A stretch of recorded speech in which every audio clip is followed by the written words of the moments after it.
Olá, TDIstas, bem-vindos à Liga TDI Brasil dessa semana. E, gente, hoje nós temos aqui vários convidados para a gente falar um pouco mais sobre ciência. Você que gosta desse assunto, você que é apaixonado e não perde semanalmente o nosso programa, então aí a chance de você aprender um pouco mais. E hoje nós vamos ter a continuação de uma das palestras da professora Olga Sueli Marques Moreira, que voltou aqui conosco nessa semana, para estar falando um pouco mais agora sobre o DNA, isso mesmo. Então, gente, tudo bem, Olga? Como é que você está? Olá, estou bem, Carlos. Tudo bem com vocês? Como vocês estão aí nesse início de semana? Vamos, nessa tarde, aprender um pouco sobre o DNA e a teoria do design inteligente e a impossibilidade do DNA ter surgido por processos naturais, espontâneos, ao acaso. Esse vai ser o nosso tema. Prazer enorme estar aqui com vocês, com o doutor Célio, você, o Carlos e o Júlio, né? O Otângelo. Otângelo. Desculpa. Falando em Otângelo, tudo bem, Otângelo? Como é que você está, meu querido? Boa tarde, Carlos. Boa tarde, doutora Olga. Boa tarde, Célio. Um prazer estar com vocês esta tarde para discutir sobre esse tema super interessante, que é a origem do DNA e o RNA. Você que gosta muito do assunto, né? Diga-se de passagem, né, Otângelo? Tudo bem, Célio? Como é que você está, meu querido? Tudo bem, estamos tranquilos aqui na fazenda, um dia de sol finalmente, parou aqueles calorões malucos, as tempestades, esperamos continuar um tempo bom assim. Muito feliz de estar aqui com vocês novamente. Doutor Olga, seja bem-vindo. Tângelo, um prazer estar com você. Né? É muito bacana a gente poder ouvir palestrantes ilustres e conhecimento vasto que possa iluminar os nossos interessados em design inteligente aí pelo Brasil e pelo mundo. Muito obrigado, estou muito satisfeito de estar aqui com vocês. Mas, gente, antes de a gente começar a apresentação de hoje, eu quero deixar um recadinho para você conhecer um pouco mais a respeito de um grande congresso que vai acontecer nos próximos dias. Prepare-se para mergulhar em discussões fascinantes, lideradas por especialistas de renome mundial que desafiarão sua compreensão do mundo ao seu redor. Aproveite a oportunidade única de conectar-se com profissionais e pesquisadores de todo o mundo, compartilhando conhecimentos e experiências incríveis sobre sua origem e destino. De 28 a 30 de junho de 2024, no Auditório Rui Barbosa, Universidade Mackenzie, São Paulo, SP. Junte-se a nós ao explorarmos as últimas descobertas e debates sobre a teoria do design inteligente. No congresso, teremos dezenas de palestras de grandes especialistas, trazendo suas perspectivas únicas e provocativas sobre a origem e complexidade do universo e da vida. Palestrantes confirmados: Marcos Eberle, Adalto Lourenço, Rodrigo Silva, Juan Manuel Torres, Tiago Melo e outros grandes cientistas do Brasil e do mundo. Juntos, exploraremos os mistérios do universo e da vida, buscando respostas para as grandes questões de nossa existência. Esperamos por você no 5º Congresso Brasileiro do Design Inteligente. Inscreva-se em www.tdibrasil.com. Junte-se a nós e faça parte desta jornada de grandes descobertas.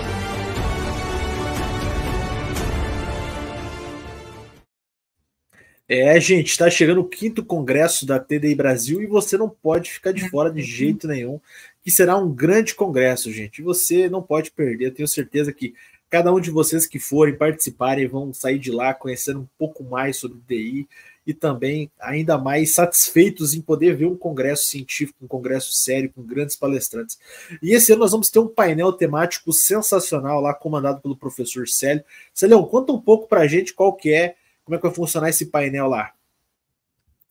Boa tarde, obrigado, Carlos. Vai ser muito interessante. A ideia é que os palestrantes que farão parte do painel eles possam expor dentro dos pilares da TDI aquilo que eles estudam nas suas respectivas áreas profissionais. Para os leigos que eventualmente estejam lá presentes, que o auditório é grande, então terá muita gente, poderá assistir pessoalmente, a ideia é que eles compreendam que eles podem estudar o design inteligente em todas as áreas possíveis da ciência, ou todas as áreas profissionais da ciência, como nós já tivemos no passado um engenheiro industrial tratando de eficiência operacional da indústria na célula. Então é muito interessante cada profissional poder ver que ele pode descobrir o DI e os pilares do DI na sua própria área profissional, porque o design inteligente não é uma teoria específica, por exemplo, da física, ou da matemática, ou da biologia, ou dentro das várias áreas que a biologia tem. Ele é uma teoria que perpassa todo o conhecimento humano na busca da existência ou não de um designer para a natureza. Então, todos os profissionais que atuam, tanto na pesquisa científica laboratorial, quanto os profissionais da educação, quanto os profissionais das demais áreas que atuam no dia a dia da nossa sociedade, podem se aprofundar no design. E é isso que os nossos palestrantes convidados do painel farão. Eles vão mostrar às pessoas o que eles descobriram de design inteligente nas suas próprias áreas de estudo, na sua própria área que trabalha. E não precisa ir muito longe. Obviamente, cada um tem que compreender o design inteligente enquanto teoria científica, da sua metodologia de trabalho e tudo, para poder descobrir isso na sua própria área de atuação. É essa a ideia. A gente quer desmistificar o design inteligente como apenas de uma única área da ciência, muito debatido na biologia, que a gente conhece muito, na química, mas todas as demais áreas têm design inteligente também que pode ser estudado e aprofundado. A ideia básica é essa, Carlos. Obrigado. Não, será ótimo.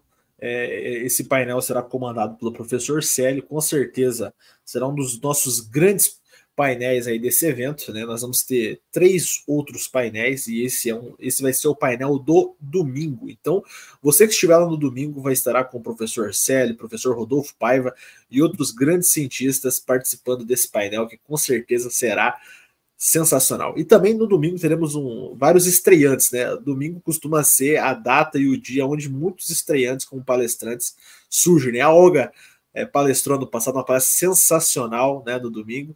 E esse ano nós vamos ter outro palestrante, né, convidado também, que é o professor, nosso querido amigo Otângelo, né? Otângelo, como é que você tá? Qual vai ser o tema que você vai trazer para nós? Vai ser legal demais ter você lá conosco, o professor Marcos o convidou. E eu queria ouvir um pouco mais o que você pretende levar esse ano aí como palestrante convidado, né, estreando, assim como a Olga também estreou depois. A Olga aí conosco todas as vezes participando aí na liga também, já virou de casa, né, Olga? Mas fala aí, Otângelo, conta um pouco o que você pretende levar esse ano aí na sua palestra.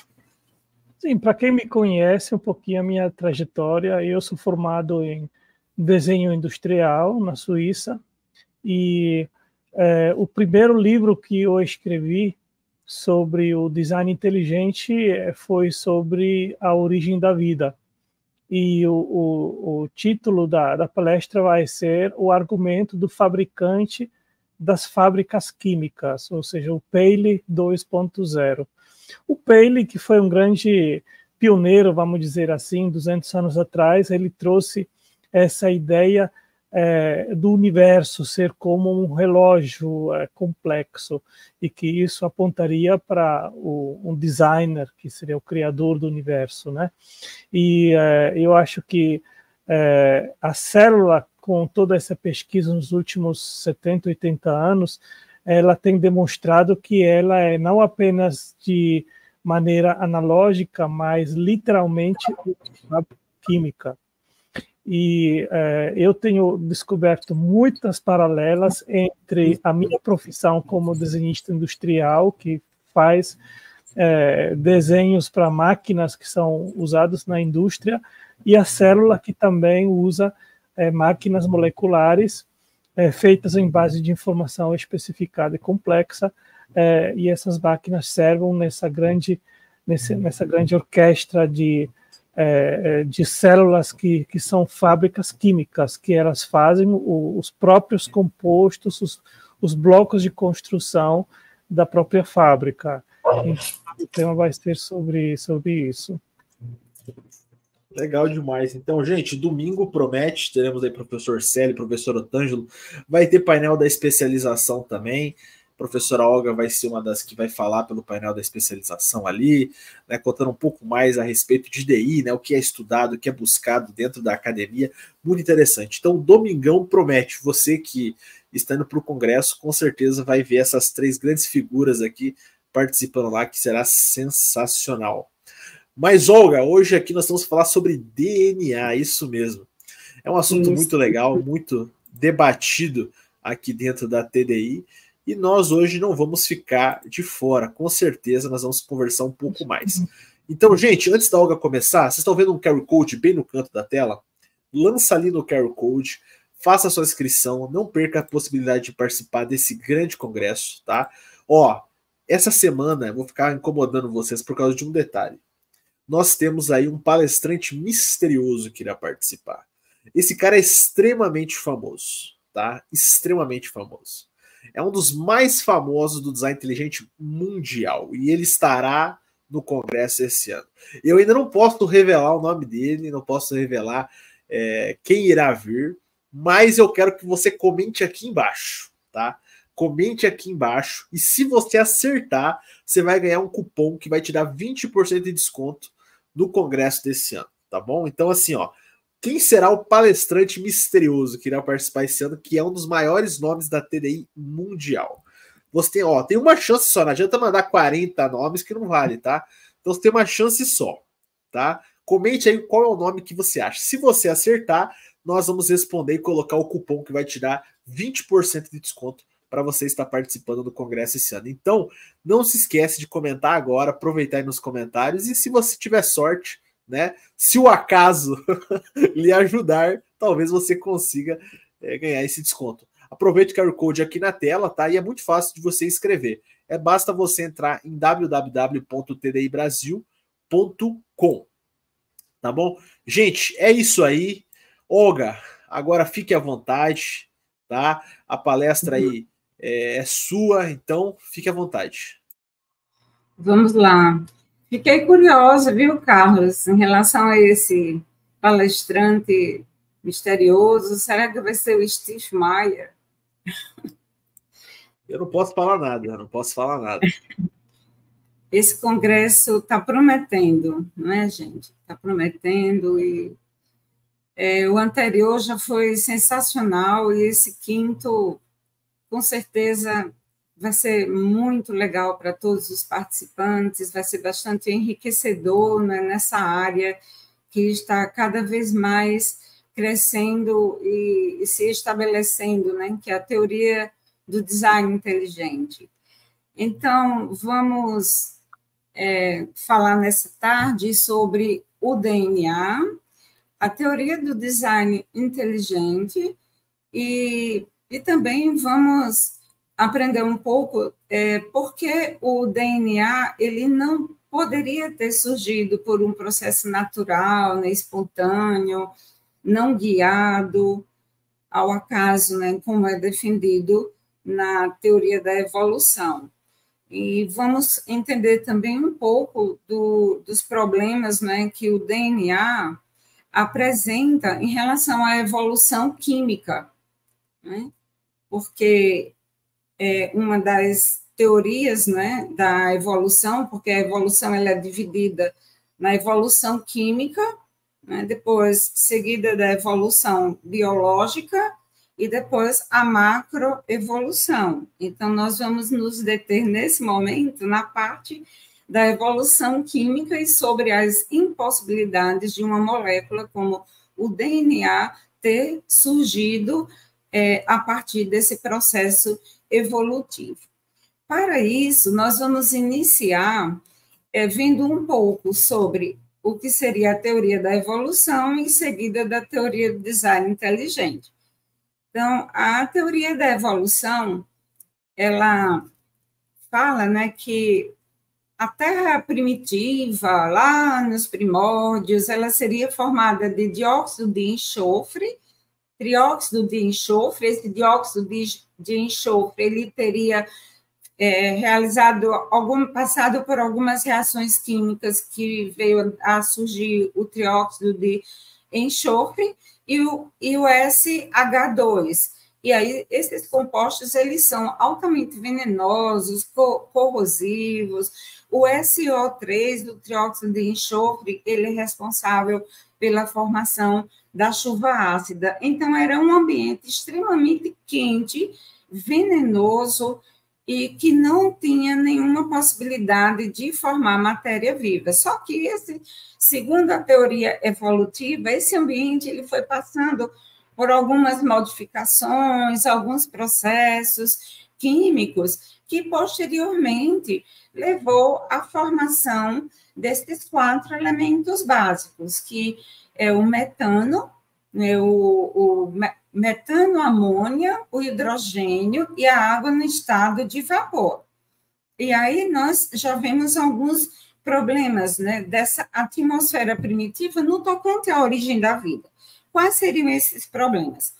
A água no estado de vapor, ela é uma água, ela, nesse estado, não permitiria a formação de polímeros, tipo as proteínas. Por quê? As proteínas, elas são desnaturadas com a água no ponto de... Então, esse processo da evolução química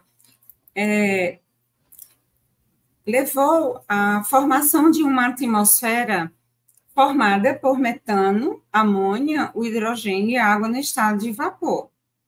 E os teóricos da evolução, eles afirmam que nesse ambiente da atmosfera primitiva, levou à formação dos primeiros polímeros, que seriam formados pela junção de aminoácidos, que levou à formação das primeiras proteínas.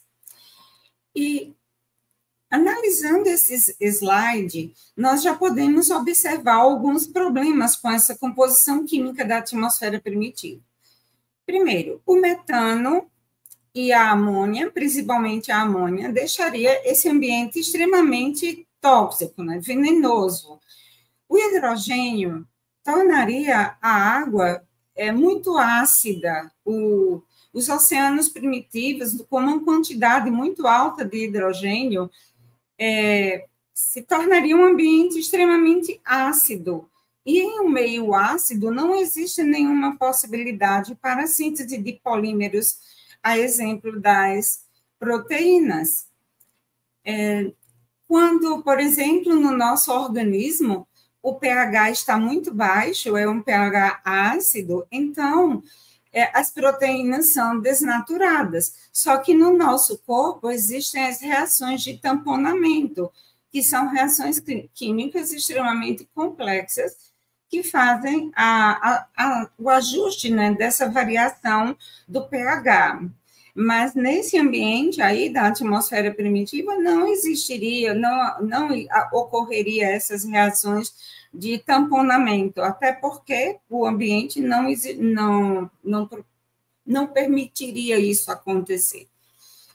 A água também, no estado de vapor, constitui outro problema. Por exemplo, quando nós estamos com febre, uma febre tipo 40, 42 graus, já é considerada uma febre letal, se ela não for contida, porque nessa temperatura as reações químicas não acontecem. As proteínas, elas são desnaturadas numa temperatura a partir de 42 graus, por isso que a pessoa morre. O indivíduo, se ele não for tratado com uma febre alta como essa, a tendência é a morte devido à organização macromolecular. Então, nesse ambiente, numa temperatura de 100 graus centígrados, certamente as proteínas não iriam se formar. Mas vamos lá, suponhamos que isso tenha acontecido, né? Isso aí é defendido, né, pela teoria de Miller. Existem várias teorias da evolução, né, e nós estamos nos detendo nesse momento com base na formação, né, da sopa primordial que é defendida pela teoria de Miller.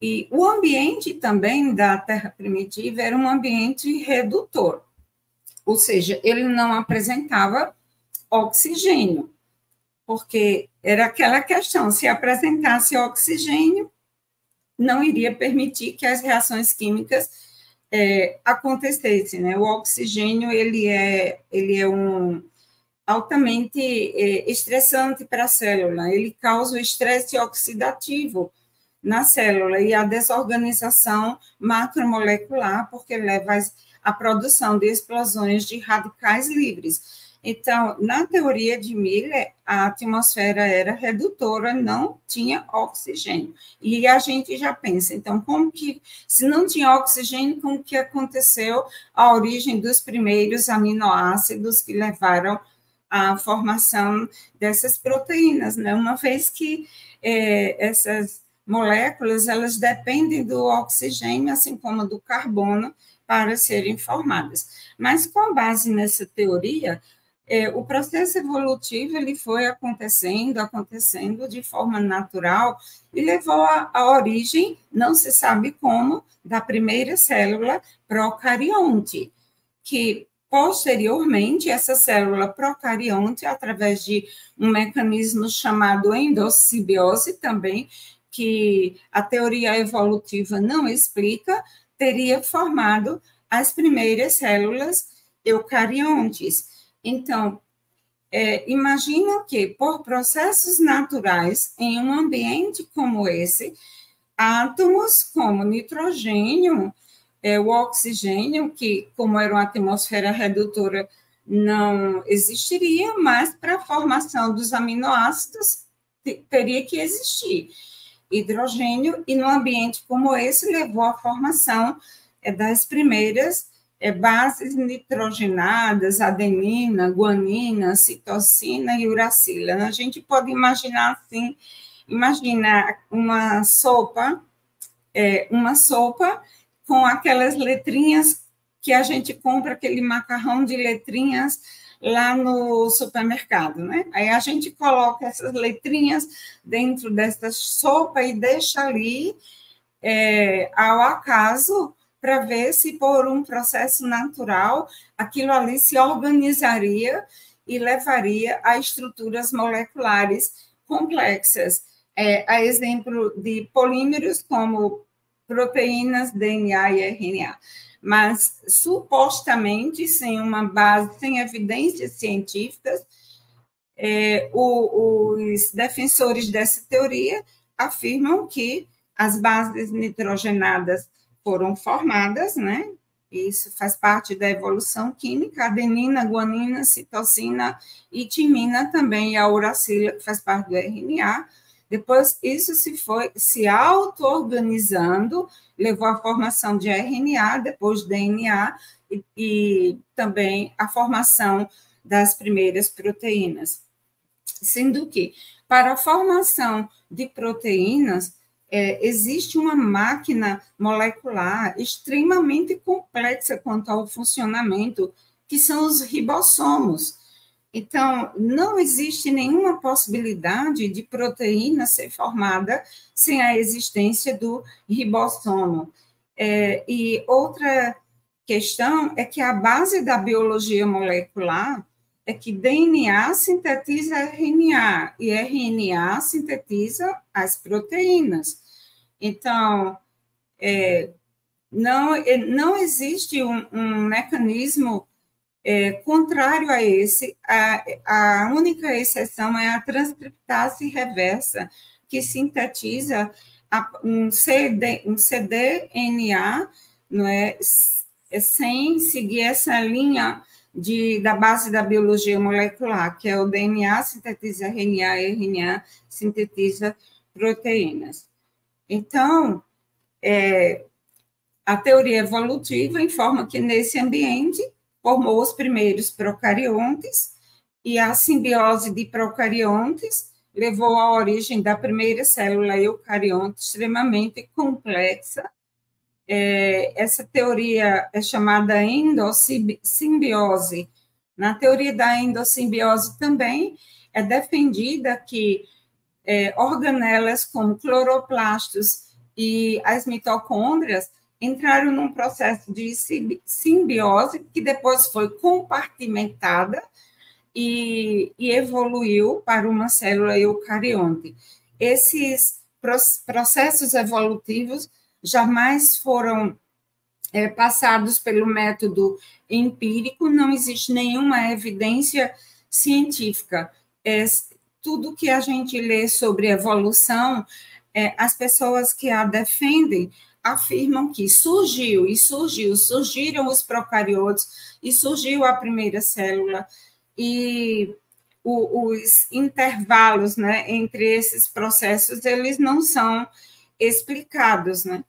E fica bastante complicado para a gente aceitar isso do ponto de vista científico, principalmente nós que fazemos parte da academia, né? Como eu, né? Eu tenho doutorado, no meu doutorado eu trabalhei com biologia molecular e eu sei o quanto é complexo trabalhar com manipulação de DNA, de RNA, precisa ser num ambiente extremamente controlado, como a capela de fluxo laminar, que filtra o ar do meio externo e joga um ar puro para o ambiente interno dessa capela de fluxo laminar, porque o RNA ele se desnatura em fração de segundos.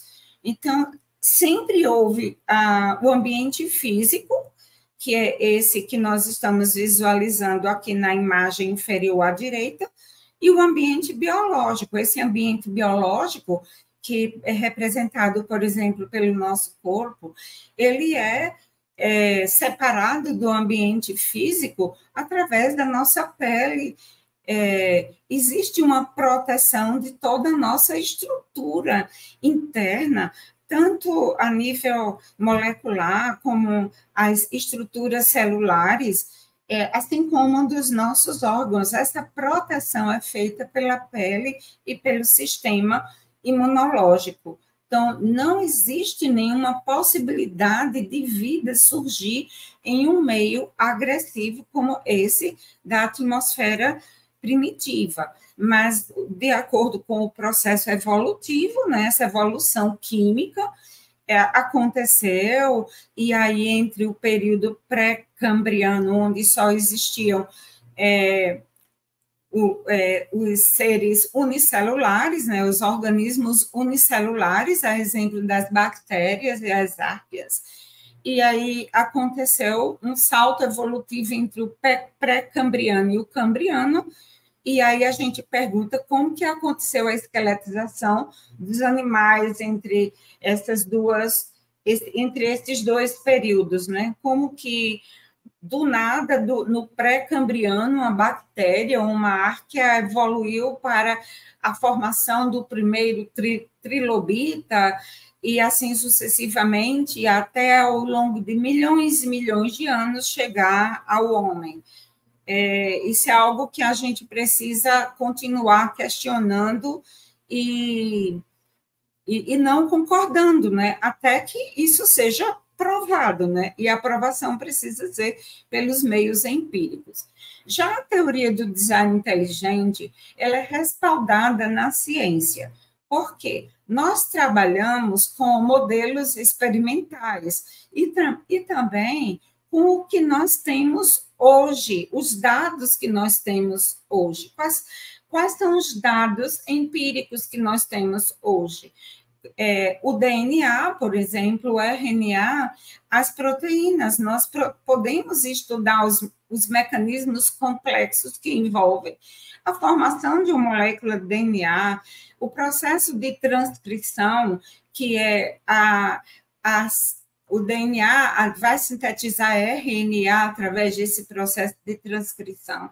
E, em seguida, o RNA vai sintetizar proteínas pelo processo denominado tradução, processo esse que acontece numa maquinaria extremamente complexa de síntese proteica, que são os ribossomos, que são localizados no retículo endoplasmático rugoso. Então, a teoria do design inteligente, ela afirma que esse processo, ele acontece, mas única e exclusivamente no nosso organismo, no interior das nossas células, e não no ambiente de uma forma aleatória. Então, nós podemos, nesse momento, fazer um questionamento. Qual dessas duas hipóteses pode ser testada? E qual das duas hipóteses pode ser testada com uma chance de obter resultados reproduzíveis? Com certeza, é a teoria do design inteligente. Nós temos possibilidades, né, em laboratório, trabalhando com manipulação de RNA, que nós compramos primes nas empresas, realizar a síntese de proteínas, processo esse denominado expressão gênica, mas a gente já parte de um trabalho que ele é controlado a nível de laboratório com todos os controles absurdos que precisam ser para um processo de síntese como esse. E, então, o maior problema da evolução química, ao meu ver, na minha compreensão, isso aí eu coloco até como um desafio a quem defende a teoria evolutiva, que é criar um algoritmo que venha explicar a origem da informação. Por quê? O DNA, ele tem 295 bilhões de gigabytes de informação. Essa informação, ela encontrada no DNA, não é no pareamento das bases nitrogenadas, ali, adenina, timina, citosina e guanina, não é nesse pareamento, mas é ao longo da fita do DNA, porque o pareamento vai ser sempre esse, né? Seguindo aquela regra de adenina, timina, citosina e guanina, mas ao longo aqui da base, aí pode ter várias formações de triplets, que são os códons. Pode ser adenina, timina, citosina, e assim, devido a essa variabilidade da construção da informação, é que o DNA ele é uma molécula com capacidade de armazenar informação de uma forma impressionante.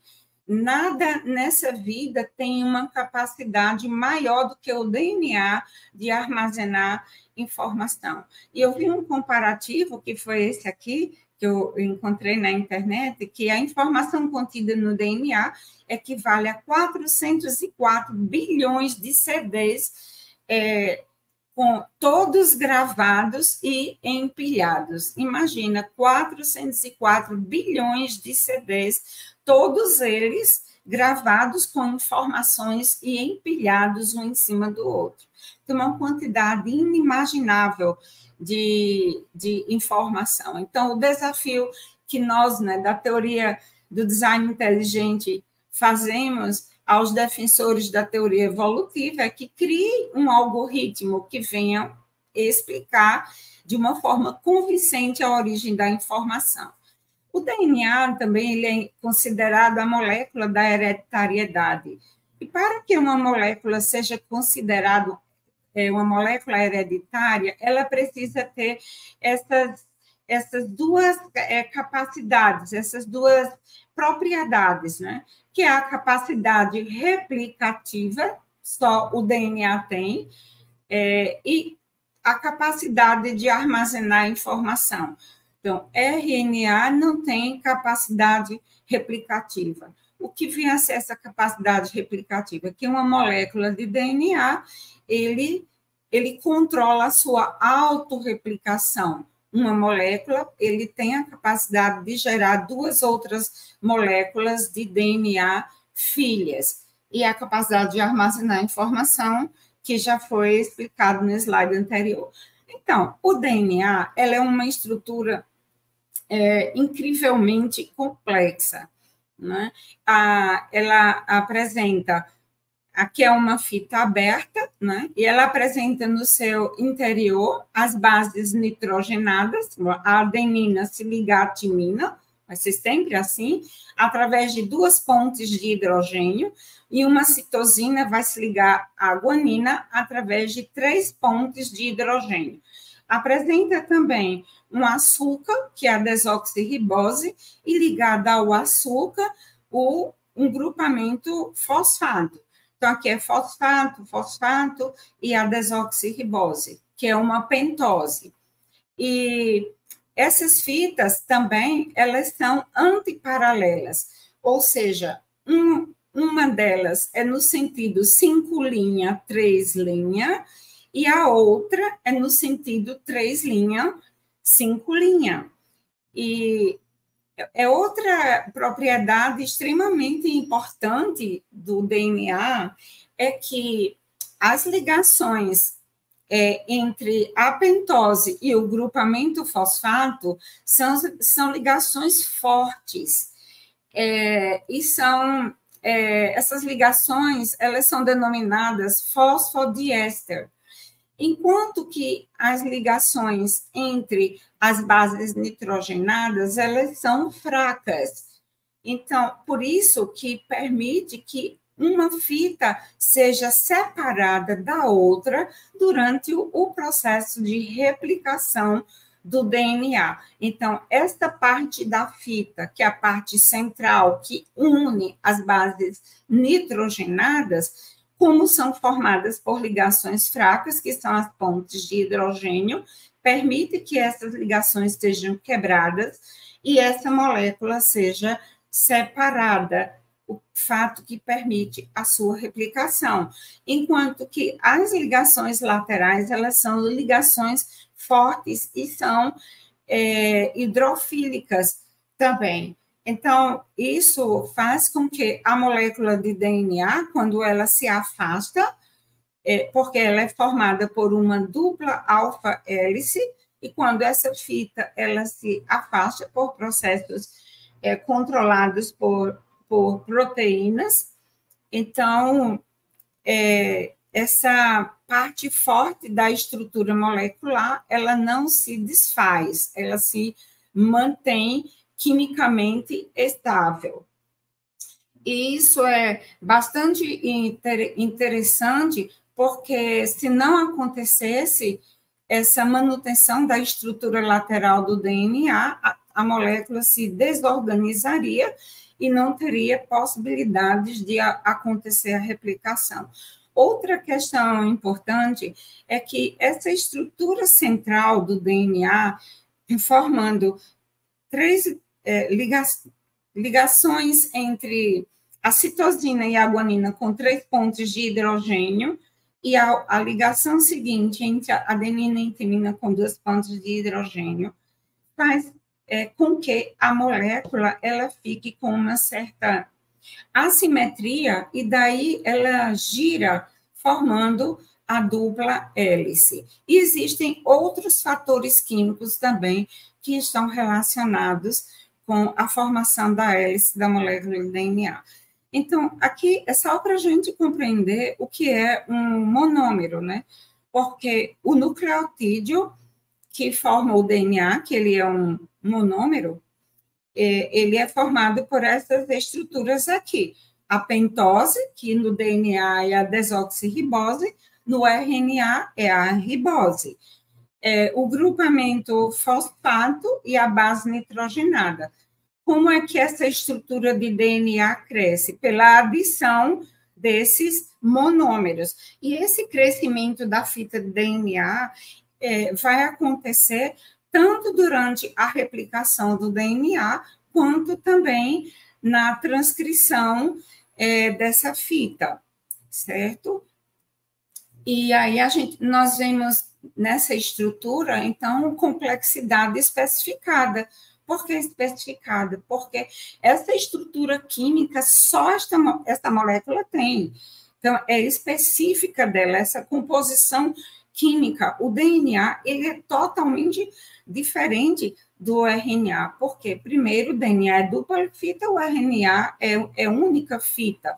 o DNA é uma molécula extremamente longa, tem 2 metros de comprimento, e ele fica compactado dentro do núcleo da célula, em proteínas também complexas, que são chamadas de histonas, enquanto que o RNA é uma molécula bem menor. E no próximo momento, que eu acho que vai ser o episódio 2, nós vamos compreender por que a molécula de RNA é menor e como que essa molécula se torna funcional após a sua síntese.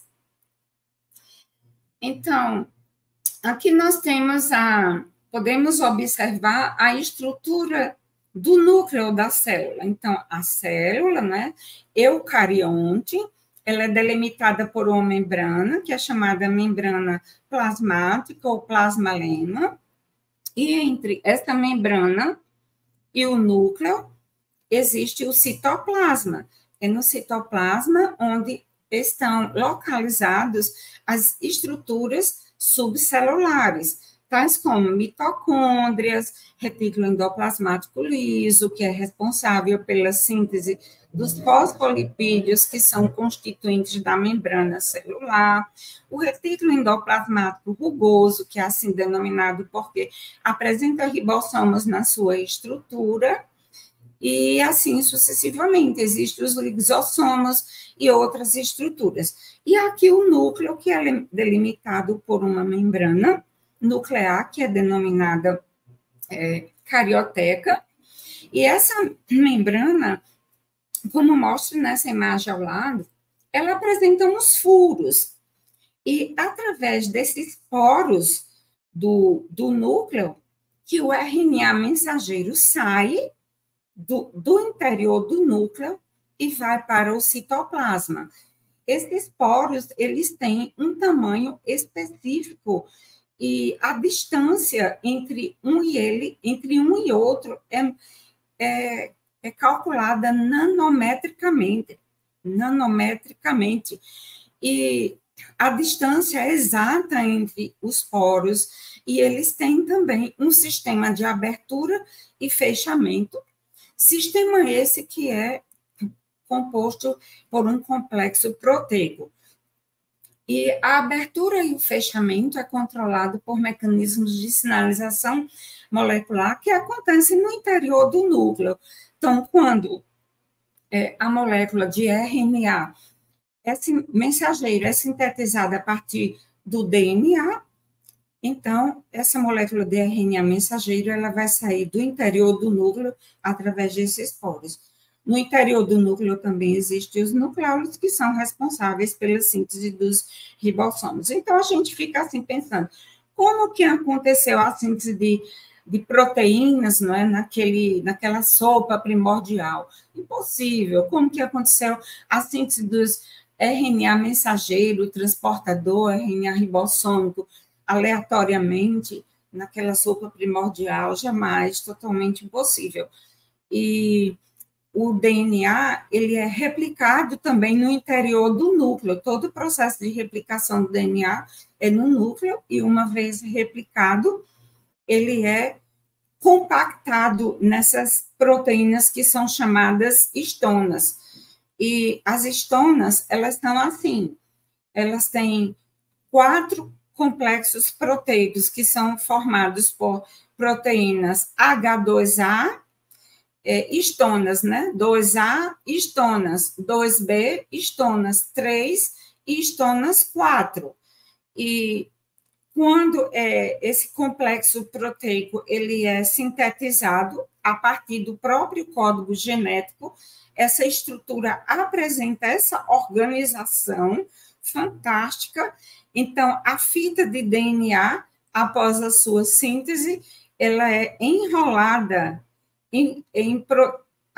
nas histonas, nesse complexo proteico chamado de histonas, e como mostra aqui nessa imagem anterior. Então, aqui são histonas, de forma que o DNA ele fica compactado no interior do núcleo da célula. Por isso que a gente chama que a molécula de DNA é uma molécula zipada, né? Porque ela fica compactada. De outra forma, ela não caberia no interior do núcleo, porque essa molécula tem 2 metros de comprimento. Então, vamos falar um pouquinho sobre a replicação do DNA. Então, a replicação do DNA ela acontece por um processo chamado polimerização. Nesse processo, o DNA é sintetizado a partir de uma fita molde. Essa fita molde é uma fita de DNA pré-existente. Então, veja nessa imagem aqui. Aqui é uma fita de DNA. Essa fita abre, nós vamos ver nas imagens subsequentes. E quando essa fita abre, uma fita antiga permanece, e a partir dessa fita antiga, uma outra fita de DNA é sintetizada através da adição de nucleotídeos. Esse processo é chamado de polimerização. E as bases da fita existente, elas se ligam exatamente às bases da fita que está sendo sintetizada, obedecendo sempre essa regra rigorosa. Se aqui na fita de DNA tem uma adenina, então o nucleotídeo, a base nitrogenada que vai entrar vai ser a timina.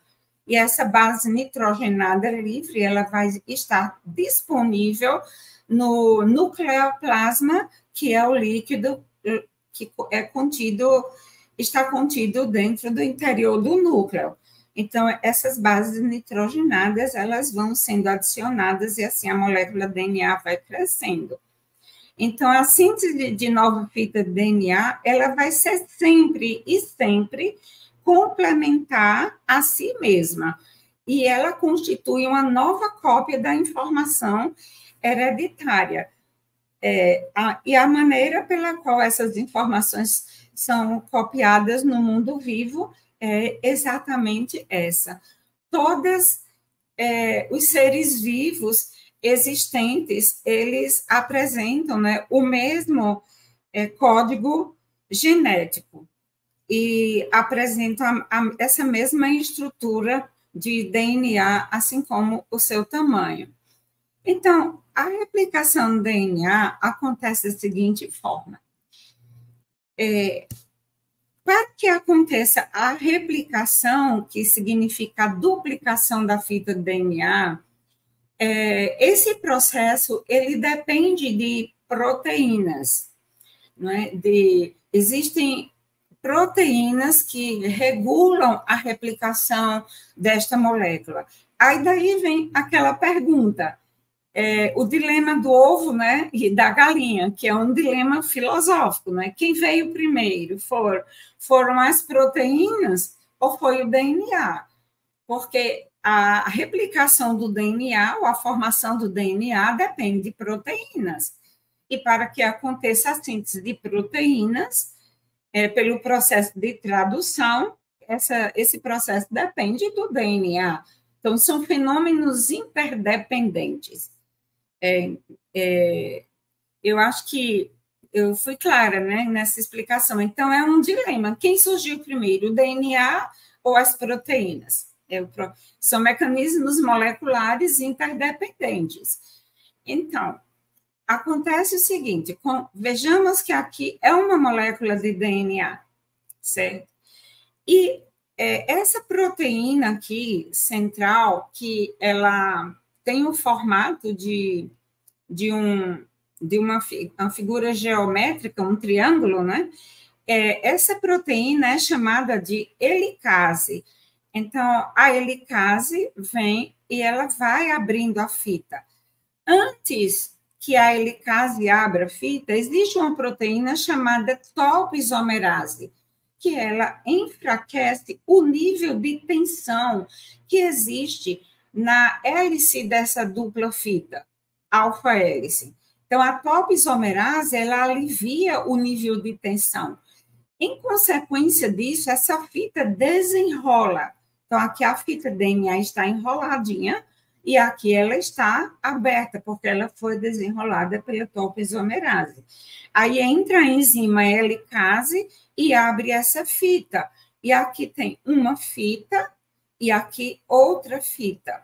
No momento que isso acontece, uma enzima chamada DNA primase, ela anexa um prime na fita conservada, na fita antiga. E aí, uma enzima chamada DNA polimerase, ela entra nesse processo molecular e vai sintetizando uma nova fita, adicionando os nucleotídeos a essa fita que está sendo sintetizada. Então, aqui é a fita conservada, que chama fita antiga, e aqui a nova fita que está sendo sintetizada pela DNA polimerase. No momento que essa fita é sintetizada, então, há uma enzima chamada DNA ligase, que é uma proteína, ela entra no processo e une as fitas, a fita que foi sintetizada com a fita anterior. Por isso que a replicação do DNA é denominada semiconservativa, porque vai conservar sempre uma fita pré-existente ou uma fita molde. Então, aqui nós vemos uma fita de DNA com a sua estrutura antiparalela, ou seja, que no sentido 5' em 3' e a outra no sentido 3', 5'. Então, essa fita, ela abre e essa proteína chamada helicase, ela abre a dupla fita e elas se separam. Só que quando essa dupla fita de DNA se separa, ela tem uma tendência a se reaproximar novamente. Daí entra uma outra proteína chamada SSB, e essa proteína é quem tem a função de manter essas duas fitas separadas. Então, é um processo molecular extremamente complexo e controlado pelo próprio organismo, pelo núcleo da célula. Quando a helicase ela entra para abrir as duas fitas de DNA, que a gente vê a helicase abrindo a fita, que é uma fita conservada, outra fita conservada, e a síntese vai acontecer aqui na parte interna. Essa abertura da fita se chama forquilha de replicação, e ela acontece em vários pontos do DNA, como vocês estão vendo nessa imagem à direita, porque o DNA é uma molécula enorme, né? E se no processo de replicação acontecesse apenas a abertura de uma forquilha, essa replicação iria demorar muito. Então, várias forquilhas de replicação são abertas e essa replicação ela acontece simultaneamente em todas essas forquilhas, com erro mínimo, com erros mínimos. Quando acontecem os erros, existem também proteínas que vão realizar essas correções de erros que são chamadas de mutações. Então, aqui mostra a DNA helicase abrindo a fita, aqui a DNA primase colocando um prime, e a partir da adesão dessa DNA primase, então, a DNA polimerase é ativada e vai sintetizando uma nova fita. Aqui seria a fita conservada, e aqui, em azul, a nova fita que está sendo sintetizada a partir da DNA polimerase. Aqui, mais uma vez, mostrando quando a DNA polimerase passa ao longo da fita que foi aberta, separada pela helicase, então ela atrai as bases nitrogenadas que estão disponíveis no núcleo, no líquido do núcleo da célula, né? E ela vai atraindo as bases nitrogenadas, seguindo aquela regra da complementariedade.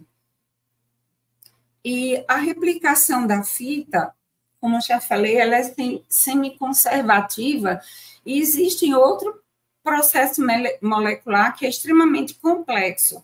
É que essa replicação, ela vai acontecer sempre no sentido 5' e 3'. Então, como a replicação acontece sempre nesse sentido, então, uma fita, ela vai ter uma síntese contínua, que é também chamada de cadeia adiantada da síntese da nova fita do DNA. Então, se a fita conservada aqui, como está sendo mostrada nessa imagem, ela está no sentido 3', 5', então é óbvio que a síntese da nova fita vai ser sempre e sempre no sentido 5', 3'. Então, a replicação, mais uma vez, semiconservativa, porque ela conserva uma fita molde, e a outra fita é sintetizada a partir dessa fita molde. O problema é que o outro lado da fita também vai ser no sentido 5', 3', mas essa síntese ela vai acontecer no sentido contrário. Então, como que isso funciona?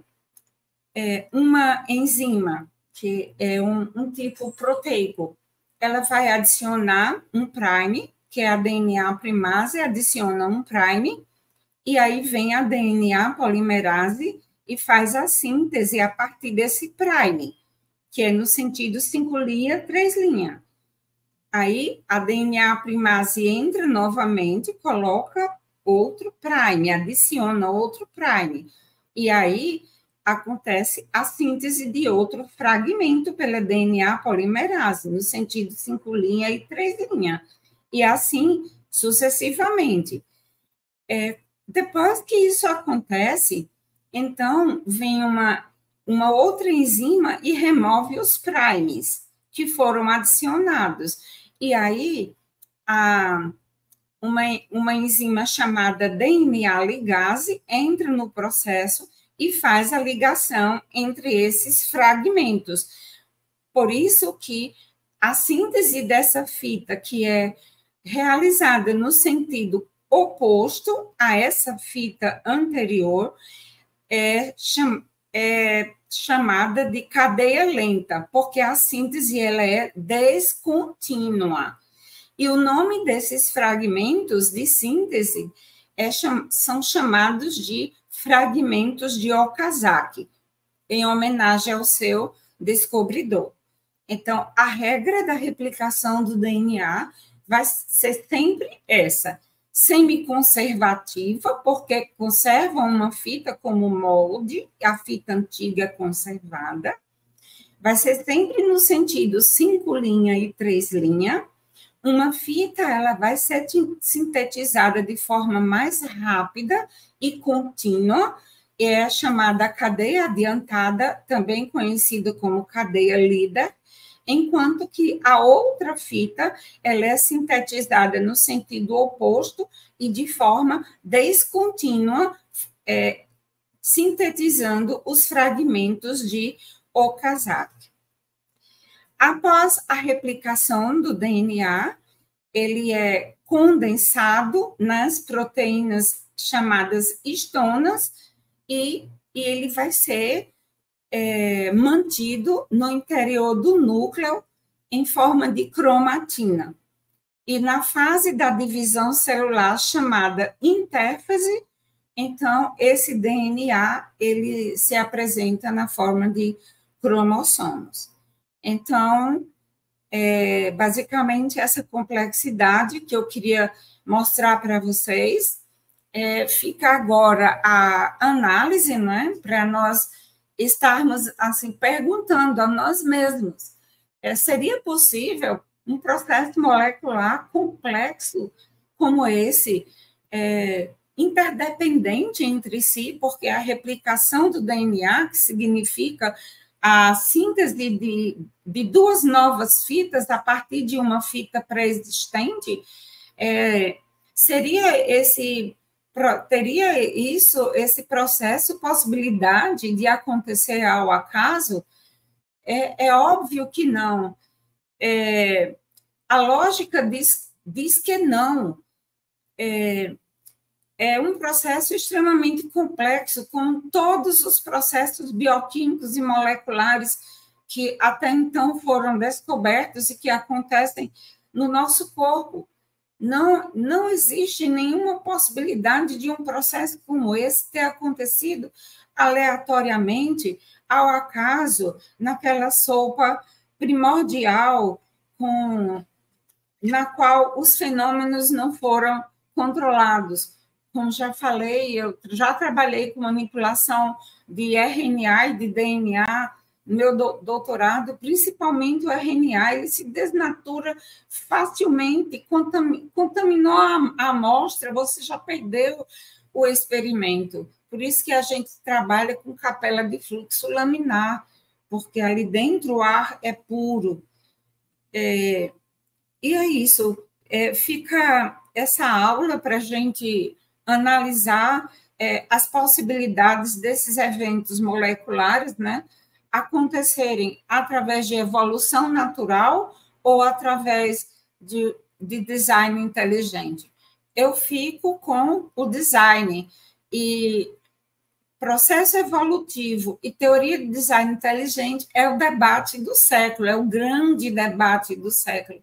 Que nós possamos avançar nesse debate de forma criteriosa, apresentando os nossos argumentos. Existem muitos artigos publicados na área de química, de biologia molecular, vários artigos científicos que apontam para um grande design como autor da vida, como autor de toda essa complexidade que nós conhecemos, e dentro desse contexto também nós podemos analisar em cima de pressupostos filosóficos, né? Porque, por exemplo, Aristóteles, ele tinha a teoria das quatro causas, né?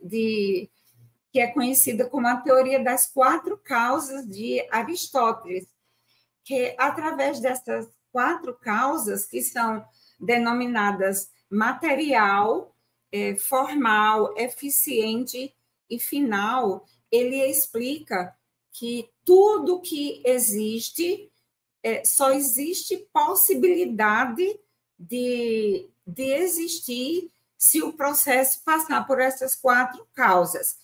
Por exemplo, a causa material, ela corresponde à matéria-prima, de que algo é formado, os átomos, por exemplo. A causa formal, ele explicava em cima dessa causa que tudo que existe apresenta uma forma, e a causa eficiente, ele defende que tudo que existe foi criado por algo, daí a apresentação das formas complexas. E a causa final aponta para a função de tudo que é criado. Então, a gente traz isso para o design inteligente, e como exemplo, nós podemos trazer um exemplo bem prático, que inclusive foi usado pelo próprio Aristóteles, que ele imaginou, dentro desse processo da teoria das 4 causas, uma cadeira. Por exemplo, o que seria a causa material? Seria a madeira, os átomos que formam a madeira. O que seria a causa formal? Seria a forma da cadeira. Essa forma, ela aponta para uma causa eficiente. Que causa eficiente? Alguém fez essa cadeira. Não existe possibilidade dessa cadeira ter surgido por si só. E aí, a 4ª causa de Aristóteles é a causa final, na qual ele defende a finalidade do que foi feito. No caso da cadeira, a finalidade, o objetivo dela é para sentar, para acomodar um corpo físico. Você trazendo essas 4 causas de Aristóteles para o desenho das coisas do mundo criado, a gente também é levado a pensar, dentro da proposta da teoria do design inteligente, que não existe possibilidade da vida, com toda a sua complexidade, até então descoberta, não ter, a vida não surgiu sem ter uma causa eficiente, ou seja, alguém criou essas estruturas complexas que existem no nosso corpo, a maquinaria molecular, a maquinaria das sínteses que acontecem nas células, a própria complexidade estrutural das nossas células que formam os tecidos e os órgãos, e assim sucessivamente. E outra questão que já foi levantada aqui, mas só para a gente concluir, mas que eu retomo dentro de uma questão assim, filosófica, é que sempre houve separação entre o ambiente físico e o ambiente biológico. E dentro desse contexto do ambiente biológico, não existe possibilidade de células e nem de tecidos se formarem sem a existência do fluxo sanguíneo, do sangue.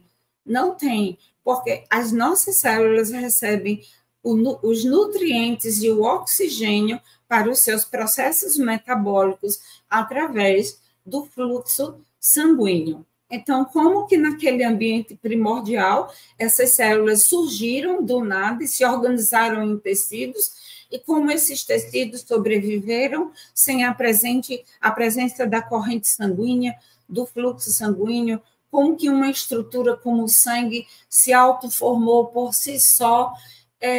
Isso é incompatível com a lógica. Esse pensamento é totalmente incompatível com a lógica, e isso considerando a lógica com a sua análise dentro do processo filosófico. Então, com essas considerações, eu encerro a minha apresentação, deixo aí o meu e-mail e o Instagram para quem desejar seguir, e agradeço mais uma vez pela oportunidade.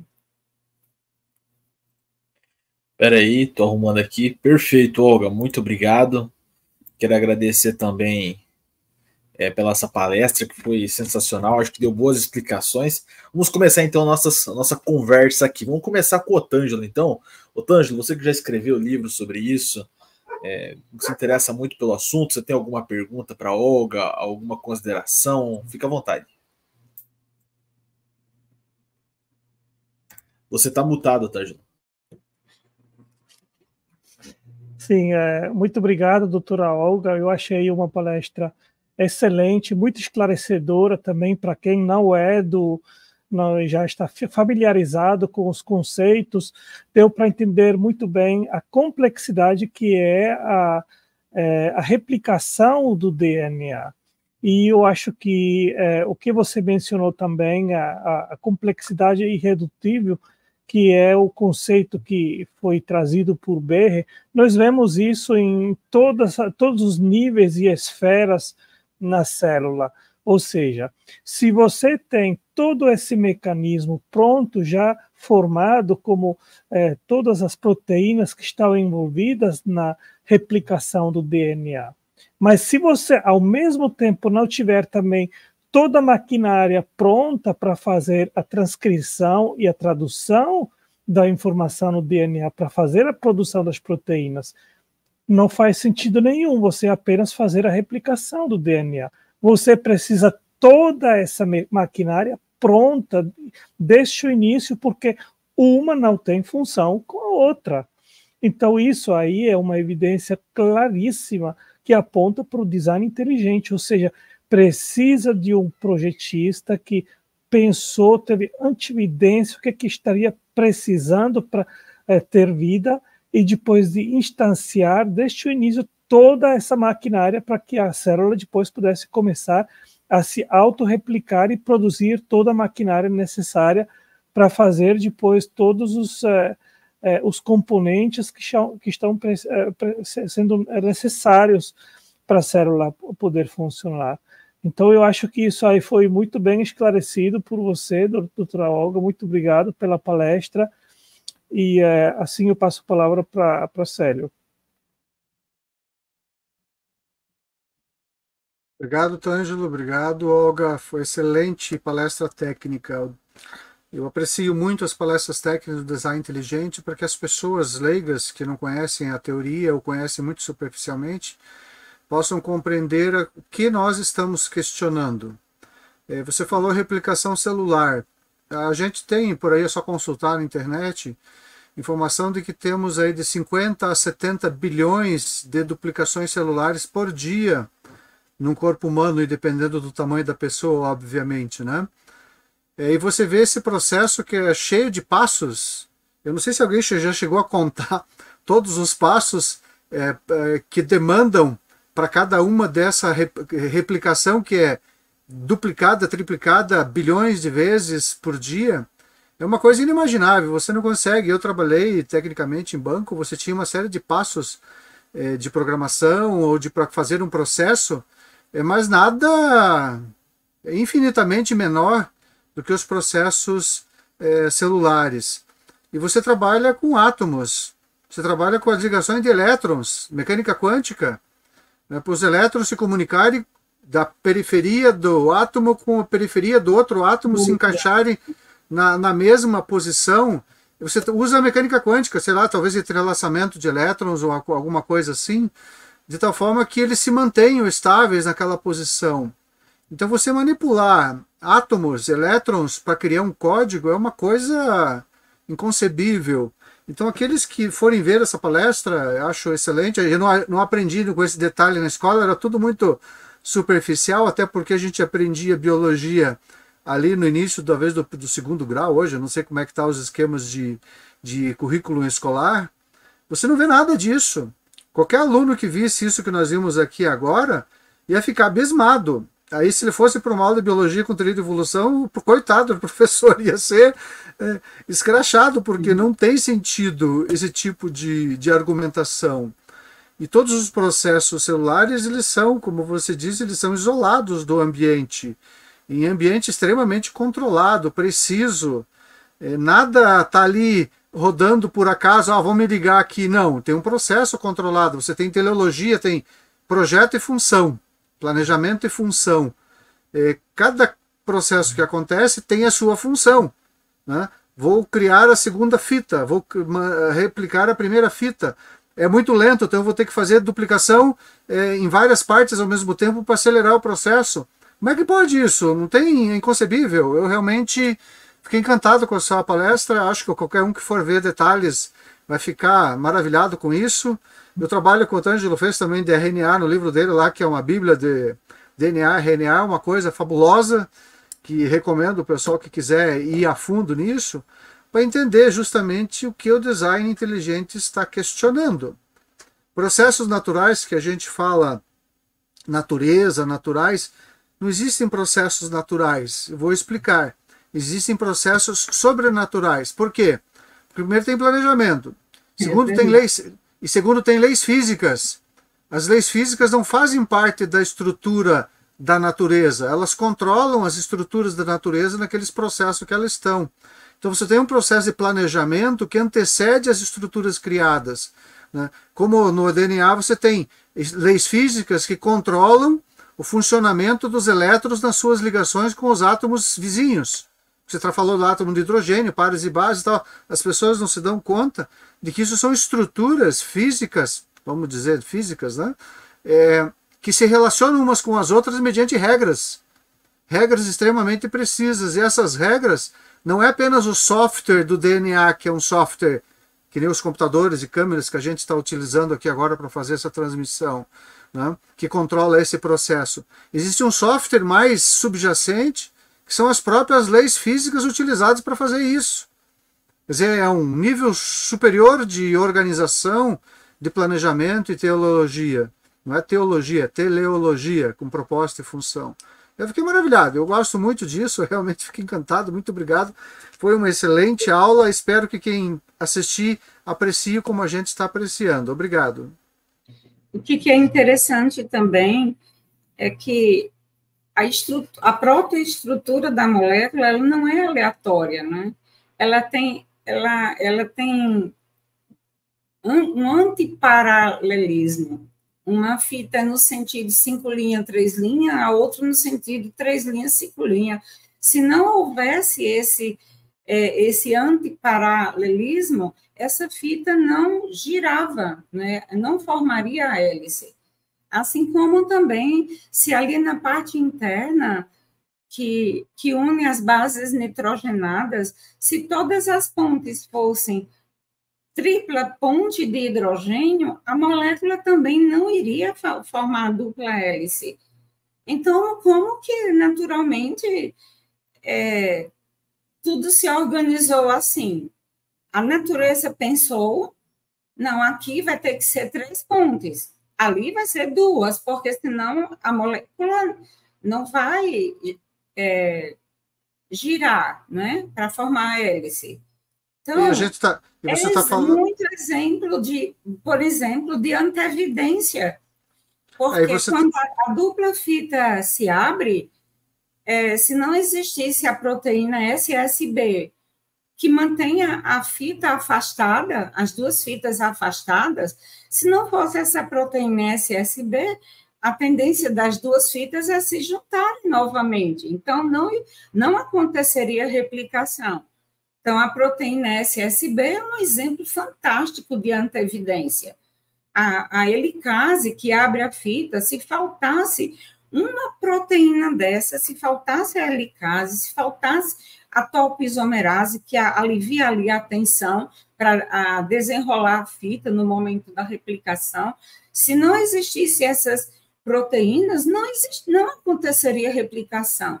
Então, o DNA é uma molécula sensacional, é exemplo de ajuste fino, é exemplo de antevidência, e é exemplo de complexidade especificada, de complexidade irredutível também. Então, está aí no DNA os pilares os 4 pilares da TDI, e a informação, né? Os pilares da TDI são esses, né? Complexidade irredutível, a informação abstrata, né, a periódica funcional, a antevidência e o ajuste fino. Os 4 pilares da TDI nessa estrutura molecular, além de a complexidade especificada, porque só o DNA apresenta essa estrutura molecular que essa molécula tem. Exatamente. Desculpa, Tângelo, pode falar. Eu queria acrescentar aqui e ler do livro de Rob Stadler sobre a origem da vida, que é excelente, que fala também sobre a replicação do DNA. Eu vou citar aqui. O processo natural de replicação do DNA da E. coli tem uma taxa de erro de aproximadamente 1 erro em 1 bilhão de replicações. Não é apenas incrivelmente preciso, mas também incrivelmente rápido, cerca de 1000 nucleotídeos por segundo em E. coli. Se o DNA fosse ampliado para ter 1 metro de diâmetro, a maquinária molecular baseada em proteínas que replica o DNA se moveria a aproximadamente 600 km por hora, e a maquinária de replicação seria aproximadamente do tamanho de um caminhão de entrega FedEx. Replicar o genoma da E. coli seria uma viagem de 40 minutos e 400 quilômetros para 2 dessas máquinas, que em média cometeriam um erro apenas uma vez a cada 170 quilômetros. Ou seja, uma precisão absolutamente incrível e fenomenal. Como é que você consegue isso por mecanismos aleatórios, não guiados numa terra primitiva, até que você chega a uma precisão desse tamanho, e nessa velocidade também? Ou seja, é absolutamente inconcebível que mecanismos não guiados poderiam criar uma maravilha maquinária como essa.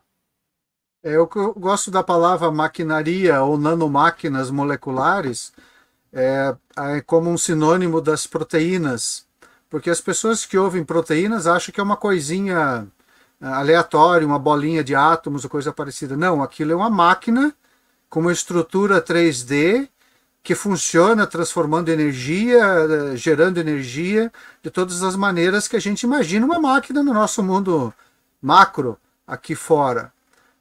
E outro detalhe interessante é que não só as moléculas fazem dessa forma, timina com guanina, adenina com citosina, etc. Mas ela faz isso bilhões de vezes. Uma coisa é você conseguir um processo aleatório, num acaso fortuito, esgotando as capacidades probabilísticas aí do universo, uma vez. Outra coisa é você conseguir isso bilhões de vezes e com uma organização tal que você crie um software, você cria um código de trabalho com todos esses passos em sequências que não podem ser invertidos, eles têm que seguir toda uma sequência absoluta.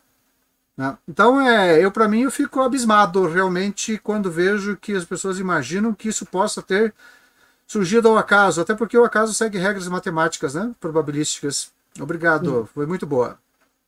Aí eu tenho colecionado a lista de todas as proteínas que estão envolvidas na replicação do DNA e nas bactérias, nas procariontes, são 20 proteínas pelo menos. E se você tirar apenas uma dessas 20, você não tem como alcançar a replicação do DNA. Se você tirar a helicase, não funciona.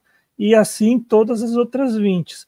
Agora, nós, os seres humanos, precisam até 600 proteínas para fazer a replicação do DNA. Ou seja, é um processo extremamente complexo e irredutível. Você precisa todos os elementos, cada uma dessas máquinas, no seu lugar, se encaixando de forma correta, cada uma com sua função, e individualmente uma helicase ela não tem função. Ela só funciona dentro do sistema. Então, por que mecanismos aleatórios numa teia prebiótica formariam uma helicase se por si só ela não teria função alguma? E outra questão também é que existe a regulação gênica em eucariotos, que é muito complexa também, e a regulação gênica em procariotos, que também não é menos complexa.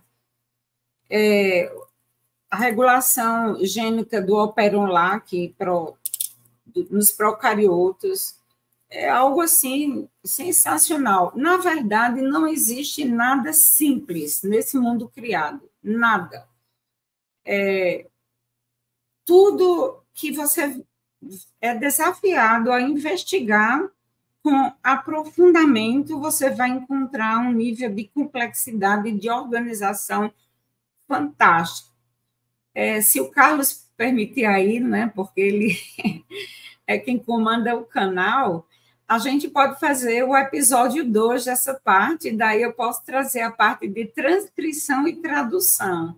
Aí eu falo um pouquinho sobre regulação gênica e eucariotos, porque o assunto é muito vasto, mas eu posso trazer um ou dois slides falando sobre esse processo de regulação gênica, que é fantástico, a síntese de proteínas, por exemplo, ela tem os aminoácidos que vão disparar o início da síntese, que é a metionina, né? E tem os aminoácidos que vão fazer essa síntese parar. No momento que esses aminoácidos eles são adicionados à cadeia polipeptídica crescente, a síntese de proteína para. De onde que veio essa informação, gente? Porque senão a síntese ela iria continuar perpetuamente.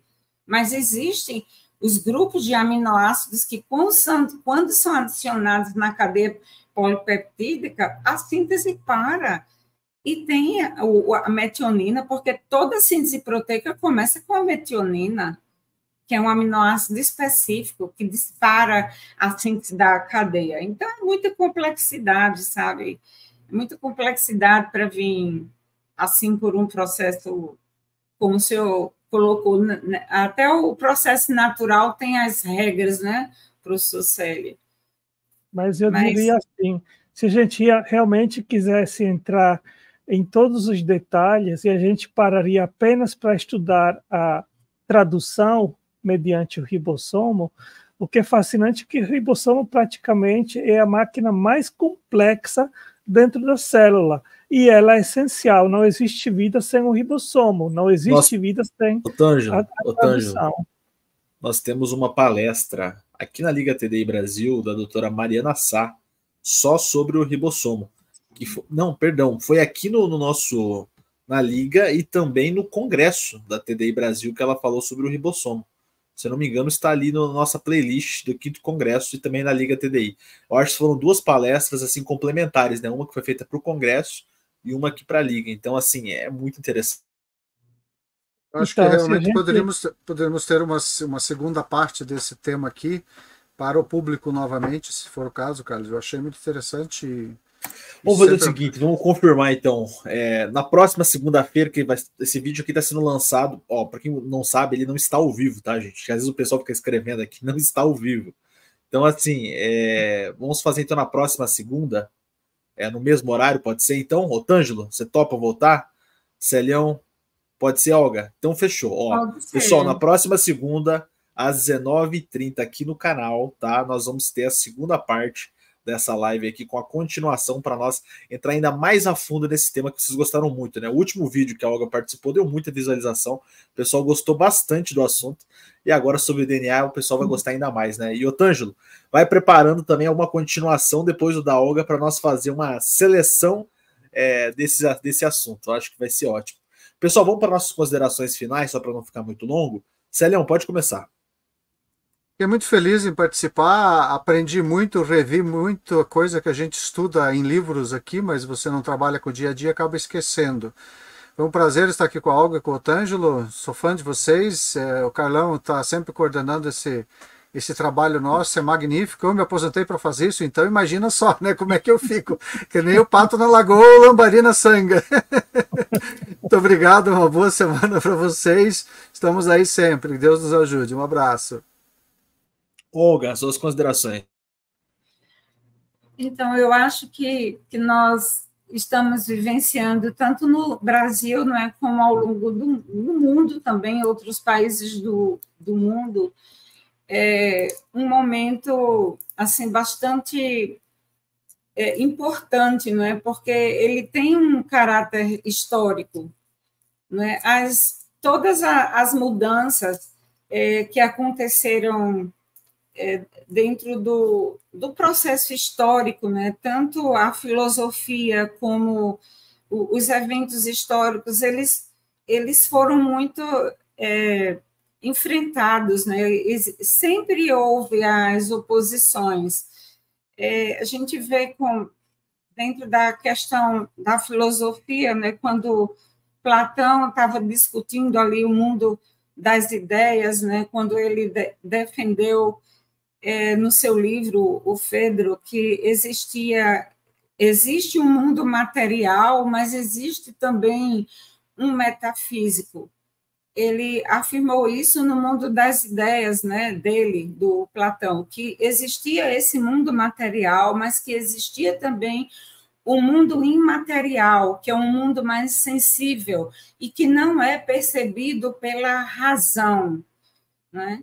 E é certo que, naquela época, os estudos estavam totalmente...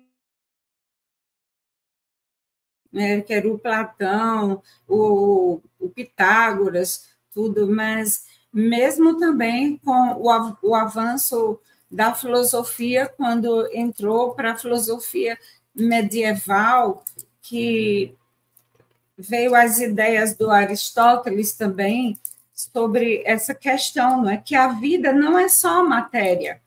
A vida não é só matéria. Existe algo mais por trás de toda essa realidade que nós vivemos.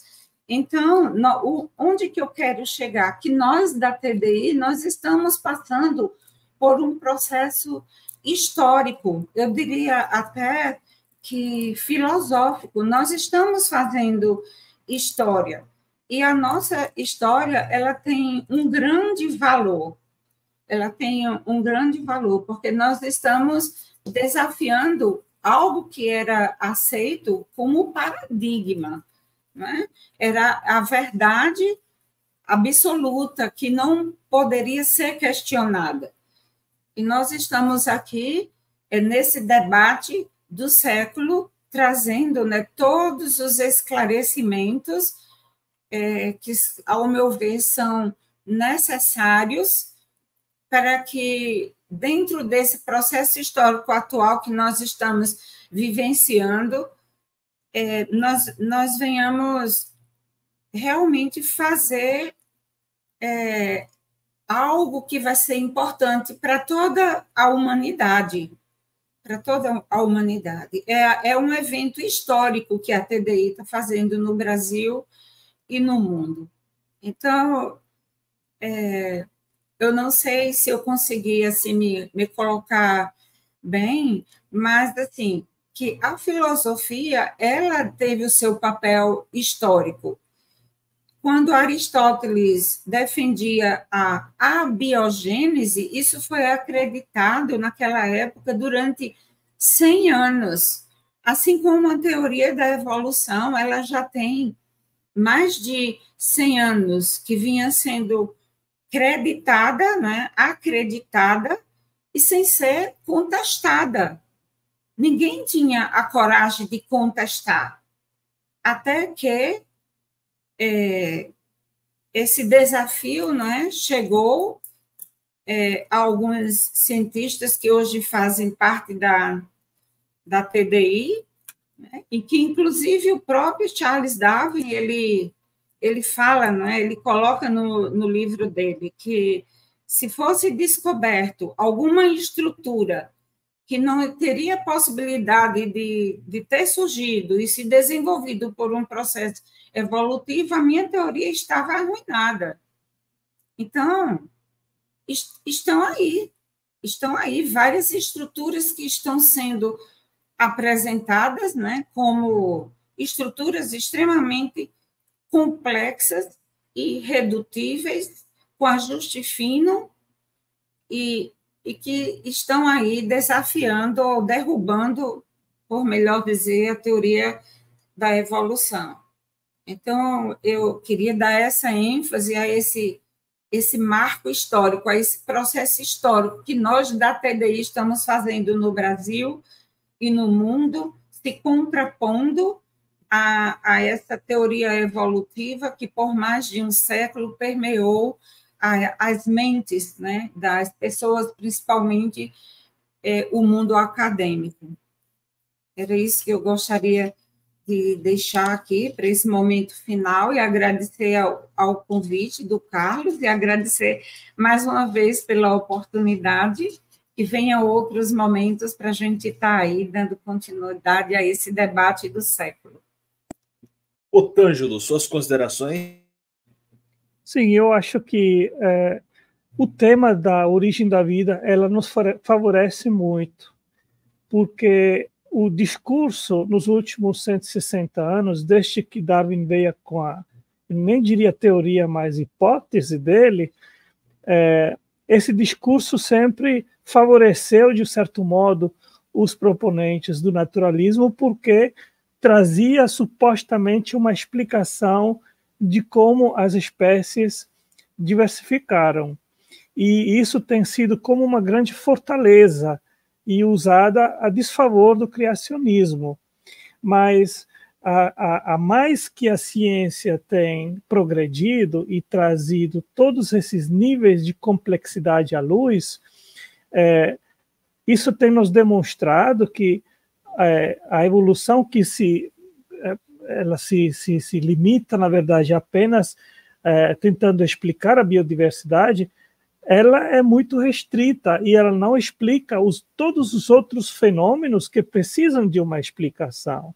E o design inteligente, ele é muito mais abrangente, porque ele começa com a origem do universo, com a origem das leis da física, com o ajuste fino do universo, continua com a origem da vida, vai para a biodiversidade, a origem da fala e da consciência. Ele abrange uma explicação plausível para todos esses fenômenos. E os naturalistas, eles querem estender a evolução para a evolução química, mas, na verdade, o termo evolução química é um termo oco, ou vazio, porque antes de replicação não existia evolução, seleção natural. Então, você não pode aplicar a evolução para a origem da vida.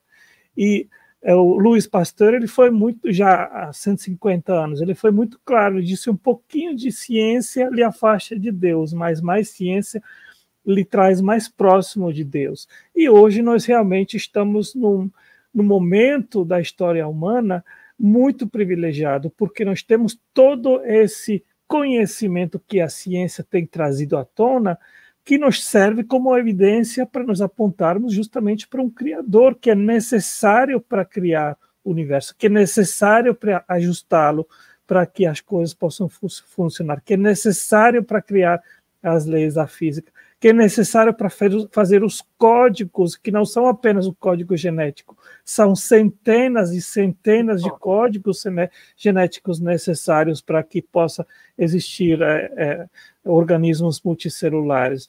Ou seja, tudo isso, de uma forma muito evidente e clara, aponta para o Criador, e nós somos privilegiados podermos ser os apóstolos, vamos dizer assim, podendo levar esse conhecimento para esses que não o conhecem ainda e poderem, talvez, mudar a cosmovisão de uma cosmovisão que achavam que Deus não é necessário, percebendo que realmente Deus ele é absolutamente necessário em todos os fenômenos que nós observamos no nosso redor. Bom, gente, se você ainda não é inscrito no canal, não se esqueça de se inscrever, tá bom? É muito importante porque o YouTube não está recomendando, né? Não sei porquê, né? Por que será que ele não divulga os nossos vídeos? Mas vamos lá. Então, se inscreva no canal, tá? Deixe seu like, compartilhe esse vídeo, faça o trabalho que o YouTube não faz e nos ajude a chegar no máximo de pessoas. Muito obrigado, Célio, muito obrigado, Otângelo, professora Olga, foi uma ótima palestra, os comentários foram excelentes. E, gente, também não se esqueçam de se inscrever no 5º Congresso da Sociedade Brasileira do Design Inteligente, que vai ser fantástico, algo incrível, tá bom? E também comentem aqui embaixo quem vai ser o palestrante misterioso, isso mesmo. Se você acertar, vai receber o cupom de 20% de desconto na sua inscrição. Então fica ligado nesses comentários que vai ser legal ver quem... lembrando que só vale uma tentativa. Se botar mais de um nome já não tá valendo, tá? Então é uma tentativa. Mas, gente, outra novidade também, fique ligado aqui no nosso canal e acompanhe a Design Inteligente TV, né? De segunda a sexta nós estamos com uma programação com várias palestras, documentários, vídeos, programas aí semanalmente na Design Inteligente TV, para que você fique por dentro da nossa programação. Acesse www.tdibrasil.com e fique ligado, dá uma olhadinha.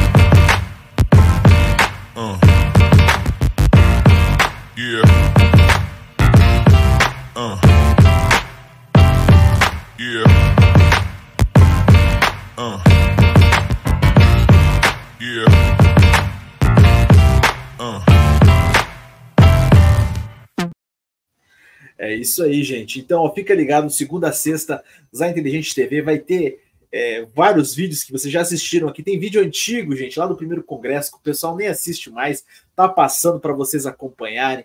Teve palestra da Olga que teve nessas últimas semanas aqui de novo na Design Inteligente TV. Tem palestra do Célio, tem participação do Otângelo lá há 1000 anos atrás no canal, né, Otângelo? Quando o canal ainda estava na arca. Né? Então, assim, gente, tem coisas que estavam lá no baú, a gente está trazendo de volta. Coisa excelente, material de primeira linha que muitas vezes o pessoal que se inscreveu agora não conhece. A gente sabe que muita gente que se inscreveu no canal recentemente não pegou esses conteúdos lá atrás. Então é muito importante que vocês possam acompanhar também. Tem cada palestra, cada coisa sensacional que vocês às vezes não puderam acompanhar por só ter chegado agora. Então, assim, acompanhe as playlists, tem muito documentário legal, gente, coisa original da Discovery aqui, traduzido em português para vocês assistirem. Muita coisa legal, então não perca de segunda a sexta, tá aí à tarde, Design Inteligente TV, aqui no nosso canal, uma programação bem legal. Otângelo, Olga, Celhão, obrigado. Você que assistiu até agora, muito obrigado. E não se esqueça de nos acompanhar aí de segunda a sexta aqui no canal TDI Brasil. Valeu, pessoal, até mais!